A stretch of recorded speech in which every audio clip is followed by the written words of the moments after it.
Mate, that's seriously something that a lot of us past players have been banging our heads together for the past so many years. Like, we see it as such a big stepping stone for players coming through, like say, getting your skills up, everything. And we've got the potential there. We've got four regional clubs, but the amount of sevens that could get played from the younger blood coming through, and it's something that we've been asking ourselves for literally. I think I came in when I was like 20, and perhaps had about 15 core boys then, and then since then it's just been dropping year by year kind of thing. I think last year was something like 4 core boys that was in the Wales Sevens system. It's just nowhere near where it should be. Like, you're asking us to compete with yourself, like, you know, the English boys. Where what have you got, boys, in your squad? I think it's 18 to 20. That's what I mean. Like, there, you know, your New Zealand teams, stuff like that, South Africa. It's just you can't really blame the boys for doing so poor, because they're trying to get boys in from regions. You've got like a 2-week camp, and it's just like, right, there you are, boys. There's chuck a ball around kind of thing, and all the best, like, give it a go. It's just not. Well, it proves it wasn't working for over the past 2 or 3 years. It hasn't been working, and that was purely one of the reasons why I came out of the Sevens game, really, because I saw where the Welsh system was going in regarding sevens, and it just obviously wasn't very good. So it's kind of like, yeah, that's why I got out, really. And it's like, say, it goes back to that question, but I just don't see why they won't progress it and put more funding into it and see where it went. But it's a shame, really. Did you see that pattern, Robbo? I mean, I know that you were involved when they almost canned it completely, the program up in Scotland in the SRU. Did you see like the ebb and flow of like investment in the program? What was that like? Yeah, I think it's a balance, mate, isn't it? I think that's the thing at the moment. You look at the Welsh, for example, and you can understand why they're doing it. They're popping as many players in as possible to give them that little bit of exposure.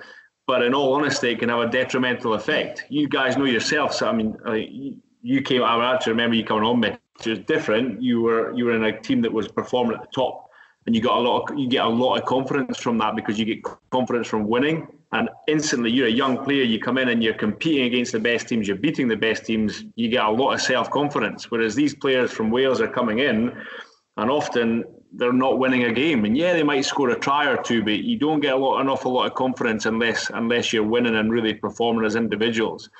And I think that's where we were the opposite end of that for a period of time, where we had probably too many core players, but core players that weren't at a high enough level to enable us to compete and beat the best teams.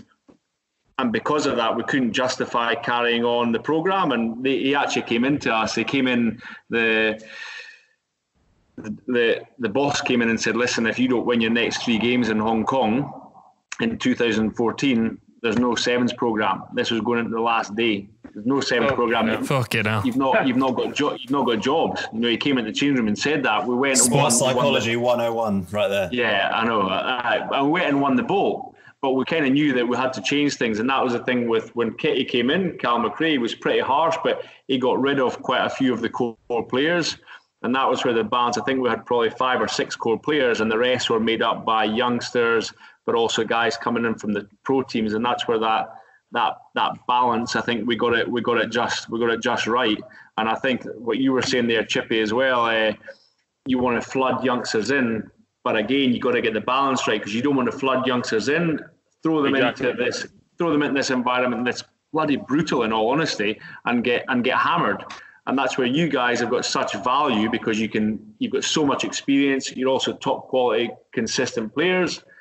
They feed off that. They learn a lot from it. They get a lot of confidence. Then they can leave the programme in a better place. Whereas are the Welsh players leaving the programme in a better place at the moment? I'm not too sure. So if they'd got relegated this year, what do you think would have happened to the programme?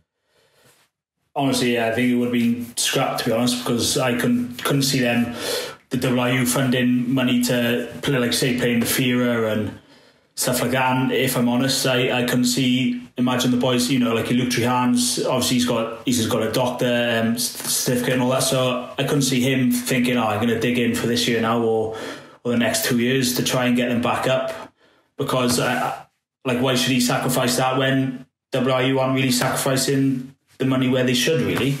So yeah, I think if they did come out this year, then I think that would have been the end of it, to be honest. I would have think they would have scrapped it.